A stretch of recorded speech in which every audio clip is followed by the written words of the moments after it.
पिछली वीडियो में हमने पढ़ा था, हमने कांस्टेंट रिड्यूस किए थे। 81 इलास्टिक सिमेट्री कांस्टेंट्स थे हमारे, और वो हमने रिड्यूस कर दिए थे अप टू 21। ठीक है, पहले हमने 36 में रिड्यूस किए थे, फिर हमने एक डब्लू फंक्शन इंट्रोड्यूस किया था, फिर उसका डेरिवेटिव किया था, फिर उसको हमने 21 कांस्टेंट में रिड्यूस कर दिया था। अब पढ़ते हैं हम वन प्लेन इलास्टिक सिमेट्री। क्या होती है वन प्लेन इलास्टिक सिमेट्री? एक प्लेन ऑफ सिमेट्री भी टेकन। आप क्या करो कि एक प्लेन ले लो, x2 x1 x2 प्लेन, और उसमें सिमेट्री एज्यूम करो। Means let the plane of symmetry, जो हम प्लेन ऑफ सिमेट्री ले रहे हैं वो x1 x2 प्लेन पे ले लो। ठीक है, तो एक मटेरियल हो गया। This symmetry is expressed. अब इस सिमेट्री को हम कैसे एक्सप्रेस कर सकते हैं, क्योंकि हमने सिमेट्री ली है x1 x2 प्लेन में, एक ही प्लेन में हमने हमारी सिमेट्री ली है। तो हमने x1 जो है वो x1 डैश लो कि इस पे सिमेट्रिक है, ये प्लेन x1 x2 पे सिमेट्रिक है ना, तो x1 x1 डैश ही रहेगा, x2 x2 डैश रहेगा, x3 का माइनस x3 डैश। ठीक है, क्योंकि हमने क्या किया है, हमने सिमेट्री ली है अबाउट x1 x2 प्लेन पे। ठीक है, सिर्फ एक प्लेन में हमने इलास्टिक सिमेट्री लिया, तो हमारी ये हो गया। फिर हम क्या करेंगे, टेबल कंस्ट्रक्ट करेंगे। हमने एक टेबल कंस्ट्रक्ट करनी होती है। टेबल कैसे लिखी जाती है, यहाँ पे आप डैश वाले लिखो, यहाँ पे आप सिंपल वाले लिख दिए। ठीक है, अब ये क्या होता है, ये alpha 1 1 coefficient, alpha 1 2, alpha 1 3, alpha 2 1, alpha 2 2, alpha 2 3, alpha 3 1, alpha 3 2, alpha 3 3। ठीक है, अब ये हमारे कहाँ से आ रहे हैं, ये देखो आप, अल्फा 1 1 है, मेरा x1 क्या था, मेरे पीछे देखो, मेरा x1 जो है वो x1 डैश था, है ना। तो x1 डैश है, तो यहाँ पे तो 1 आ जाएगा। x1 की वैल्यू, x1 जो x2 डैश और x3 डैश पे तो डिपेंडेंट ही नहीं है, यहाँ पे 0 0 हो गए। अब देखो, अब आपको दे रखा था x2, तो मेरा x2 डैश था, तो x2 वाले पे तो x2 डैश वाले पे तो 1, बाकी पे 0। और मेरा x3 क्या था, देखो मेरा x3 था minus x3 dash, minus x3 dash. ठीक है, तो वो तो रहेगा 0 0 0, और ये आ गया -1, क्योंकि x3 मेरा माइनस x3 डैश था। इतना आ गया।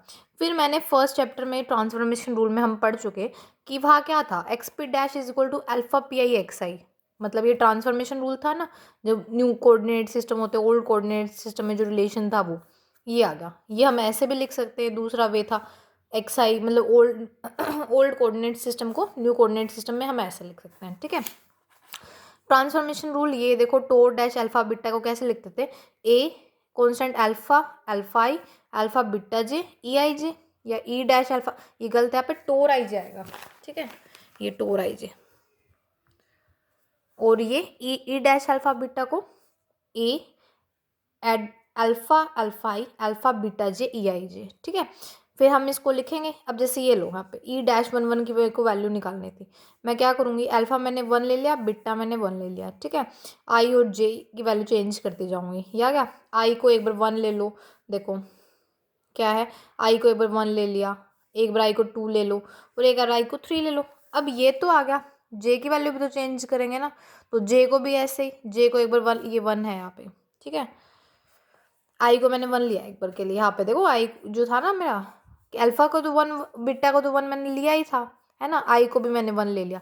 अब जे की वैल्यू रहेगी, तो मैं क्या करूँगी, यहाँ पे फर्स्ट देखो, फर्स्ट क्या है मेरा, अल्फा 1 1 अल्फा 1 जे ई 1 जे, है ना। जे की वैल्यू चेंज करती हूँ, 1 2 3 तीनों रखती हूँ, इसमें भी जे की वैल्यू 1 2 3, इसमें भी 1 2 3, है ना। तो देखो पहले इसमें इसके 3 बन जाएंगे, फिर तो ये देखो, ये जे की वैल्यू 1 रख दी, ई 1 1। अब यहाँ पे जे की वैल्यू 2 रख दो, 1 2 ई 1 2, है ना। यहाँ पे जे की वैल्यू 3 रख दी, तो यहाँ पे 3। अब वैसे इसके भी केस सेम, 1 2 3 3 रखेंगे जे की वैल्यू, इसमें भी 1 2 3 रखेंगे, तो हमारे ऐसे 9 के सम में आ जाएगा प्लस। ठीक है, अब मैं देखो, अब मैं इन सम की वैल्यू पुट करूँगी, अल्फा 1 1 अल्फा 1 1 की। अब देखो अल्फा 1 1 की वैल्यू क्या थी, 1 थी, तो 1, अल्फा 1 1 की 1 1 इंटू 1 1 आ गई, तो ई 1 1 डैश इज इक्वल टू ई 1 1 वाला तो ठीक है, चलो ई 1 2 वाला देखो, अल्फा 1 1 क्या था मेरा, 1 है ना। अल्फा 1 2 क्या है, अल्फा 1 2 तो मेरा 0 है, 0 इंटू 1 0 हो जाएगा। तो ऐसे करते करते सारे 0 हो जाएंगे, सिर्फ क्या रह जाएगा, ई 1 1 डैश मेरा ई 1 1 के बराबर रह जाएगा। डबल सम्स हटा देती हूँ, सिंपल में लिख देती हूँ, ई 1 डैश जो है वो मेरा क्या रह जाएगा, ई 1 रह जाएगा। ठीक है, ये हो गया। सिमिलरली हम फिर ई 2 2 डैश लिख सकते हैं, ई 2 2 डैश मेरा ई 2 2 के बराबर आएगा, ई 3 3 डैश मेरा ई 3 3 के बराबर आएगा। ठीक है, डबल सम्स हटा दिए, वो ऐसे लिख दिया। सिमिलरली अब ये तो मैंने इस हेल्प से किया था ट्रांसफॉर्मेशन रूल के, ऊपर वाला जो ट्रांसफॉर्मेशन रूल है इसकी हेल्प से मैं टोर 1 डैश निकालती हूँ, टोर 2 डैश निकाल सकती हूँ, टोर 3 डैश निकाल सकती हूँ, ठीक है। तो मेरा क्या आया, जब तक मेरा 1 2 3 चल रहा था ना आई, तब तो मेरी वही चीज़ आ रही थी, मीन्स टोर 1 डैश मेरा टोर 1 था, टोर 2 डैश मेरा टोर 2 था, और टोर 3 डैश मेरा टोर 3 था। E1 डैश मेरा E1 था, E2 डैश मेरा E2 आया, E3 डैश मेरा E3 आया। ये 1 2 3 के लिए हो गया। अब चलो 4 की वैल्यू निकालते हैं, टोर 4 डैश की वैल्यू निकालते हैं। पहले देखो, अगर आपको नहीं पता मेरे पहले वाले वीडियो में देखो, टोर 4 क्या था हमारा, हमने डबल सम हटा के इजी के लिए लिखा था, ठीक है ना। तो टोर 4 डैश था मेरा टोर डैश 2 3, ठीक है। टोर डैश 2 3 को मैं कैसे लिखूंगी, यहाँ पे अल्फा मेरा क्या है, अल्फा मेरा है 2, बीटा क्या है मेरा, बीटा है मेरा 3, यहाँ से है ना। तो ए अल्फा 2i अल्फा 3j टोर आई जे, वही आई और जे की वैल्यू चेंज करूँगी, और ऐसे चेंज करती करती हमारा आंसर आ जाएगा टोर 4 डैश इज इक्वल, ये वैल्यू निकल आएगी। अल्फा 2 2 अल्फा 3 3 की वैल्यू हम ऊपर डायरेक्शन कोसाइंस में से वहाँ से पुट कर देंगे, तो मेरा कुछ एक पॉजिटिव अल्फा 2 2, देखो अल्फा 2 2 मेरा क्या है, ये तो 1 है, लेकिन अल्फा 3 3 नेगेटिव है, 1 इंटू -1 हो जाएगा, तो ऐसे माइनस टोर 2 3 आ जाएगा। इसका मतलब टोर 4 डैश मेरा माइनस टोर 4 के बराबर आ गया, ठीक है। यू ही मेरा ई फोर डैश क्या था, पहले आपने पहले वाले में देखो, ई4 डैश मैंने पुट किया था 2e2 3 डैश को, ठीक है। वो कैसे आएगा, 2 इंटू वाई अल्फा 2 रखा है और बीटा मेरा 3 है, तो alpha 2i alpha 3j E i जे, वही आई जी की वैल्यू चेंज करना, उस डायरेक्शन को साइन में से पुट करो, और ऐसे करते करते ई4 डैश आपकी -e4 के बराबर आ जाएगी। वैसे टोर 5 डैश माइनस टोर 5 के बराबर, टोर 6 डैश टोर 6 के बराबर आएगी, E5 डैश -E5 और E6 डैश E6 के। तो इसमें आप याद भी रख सकते हो कि जो मेरा क्या आएगा, E1 डैश तो मेरा E1 आएगा, E2 डैश मेरा E2 आएगा, E3 डैश मेरा E3 आएगा, ठीक है।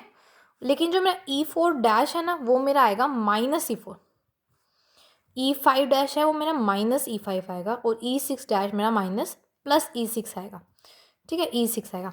सिमिलरली मेरा टोर 1 डैश टोर 1 आएगा, टोर 2 डैश जो है वो मेरा टोर 2 आएगा, टोर 3 डैश मेरा टोर 3 आएगा, टोर 4 डैश मेरा -टोर 4 आएगा, टोर 5 डैश मेरा -टोर 5 आएगा, टोर 6 डैश मेरा टोर 6 आएगा, ठीक है। ऐसे आ जाएगा, ये आ गया।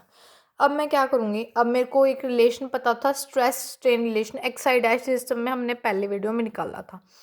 टोर आई डैश क्या था मेरा, C dash I J E J dash in X I dash system, उसमें तो जैसे टोर आई था ना, tau I is equal to C I J E J, तो एक्स आई डैश सिस्टम में डैश लग जाएगा ऊपर, ये आ गया, ओके। अब देखो सी आई जे तो एक कांस्टेंट है, डैश हटा दिया मैंने, सिंपल लिख दिया सी I J E J dash. मेरे को टोर 1 डैश की वैल्यू चाहिए थी, मैंने आई को 1 रख दिया, ठीक है। तो C1j ई जे डैश हो गया, जे की वैल्यू चेंज कर दो, 1 2 3 4 5 6 तक रख दो, रख दी। अब जो मेरी आई है ना डैश की वैल्यूज, वो पुट करो यहाँ पे। टोर 1 डैश क्या आया था, टोर 1 के बराबर आया था, E1 डैश यहाँ पे देखो मैंने अभी लिखा हुआ था, ये सारे जो आए थे वो है ना, यहाँ से वही हमें पुट करने। तो देखो E1 डैश मेरा E1 निकलाया था, E2 डैश मेरा E2 निकलाया था, E3 डैश मेरा E3 आ गया था, E4 डैश मेरा -E4 आया था, है ना। E5 डैश मेरा -E5 आया था, और E6 डैश मेरा E6 आ गया, ये होगी। बाकी हम कैसे लिखते थे टोर 1 को, टोर 1 इसको ही देखो, इन जैसे देखो इसको मैंने एक्साइड डैश सिस्टम में तो ऐसे लिखा था, है ना, लेकिन अगर मैं इसको एक्साइज सिस्टम में लिखूंगी तो कैसे लिखूंगी, टोर I is equal to C I J E जे, ठीक है। अब इस सिस्टम को फिर वही ऐसे लिख दो, मेरे को टोर 1 की वैल्यू चाहिए, तो मैंने I1 रख दिया, टोर 1 इज इक्वल टू, तो इसमें कैसे करोगे, C11 E1 C12 E2 C13 E3 C14 E4 C15 E5 C16 E6, ठीक है। अब इस इक्वेशन को, ये इक्वेशन 1 होगी, जैसे ये इक्वेशन 2 होगी, 1 और 2 को कंपेयर कर दो, कंपेयर करने से देखो इवन अब जैसे कंपेयर करेंगे हम, है ना, इक्वल में रखेंगे, तो ये से ये कट जाएगा, ये से ये कट जाएगा, ये से ये कट जाएगा, मतलब कहने का मतलब है कोफिशिएंट जो है वो इक्वल रखने, इवन के कोफिशिएंट इक्वल रखोगे, ये इक्वल है, E2 वाले भी इक्वल है, E3 वाले भी इक्वल है, E4 वाले भी इक्वल रखोगे, तो C14 -C14 के बराबर आ जाएगा, C15 -C15 के बराबर आ जाएगा, और C16 के बराबर है ना, ये इस साइड चल जाएंगे, तो 2C14 0 आ गया, C14 मेरा 0 आ जाएगा, C15 मेरा 0 आ जाएगा। सिमिलरली तो ये तो मैंने टोर 1 डैश के लिए क्या था, तो मैं यही प्रोसीजर जो है बार बार रिपीट करूँगी, टोर 2 डैश के लिए, टोर 3 डैश के लिए, टोर 4 डैश के लिए, टोर 5 डैश के लिए, टोर 6 डैश के लिए। ठीक है, तो ये मेरे को क्या क्या गिवन कर देगा, वही बार बार कॉन्स्टेंट, ये जो है C24 C250 आ जाएगा, C34 C350 दे देगा, C64 C650 दे देगा। और 4 वाली लाइन में ना ये वाले ज़ीरो नहीं आएंगे, 4 वाले, बाकी सारे ज़ीरो देखो, C41 C42 C43 ज़ीरो और C46 भी ज़ीरो आएगा। वैसे ही C510 C520 C553 देखो, पहले C530 फिर C560 ऐसे आ जाएंगे। ठीक है, so they are 13 independent elastic constant, जो 13 इंडिपेंडेंट इलास्टिक कॉन्स्टेंट रह गए।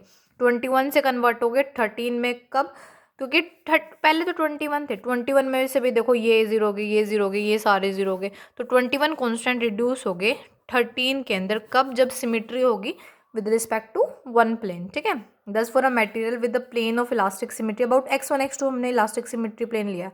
सो मैट्रिक्स कैसे लिख सकते हैं हम, जो मेरी मैट्रिक्स आएगी, जो बच के जो ज़ीरो हो गए वो ज़ीरो लिख दो, जो रह गए वो लिख दो, हम ऐसे लिख देंगे, ये हमारी मैट्रिक्स आ जाएगी। ठीक है, जिसमें ये वाले ज़ीरोज़ हैं जो हमने अभी ज़ीरो निकाल लिए हैं। ठीक है, अगले वीडियो में हम पढ़ेंगे orthotropic material symmetry with respect to 3 planes. Okay.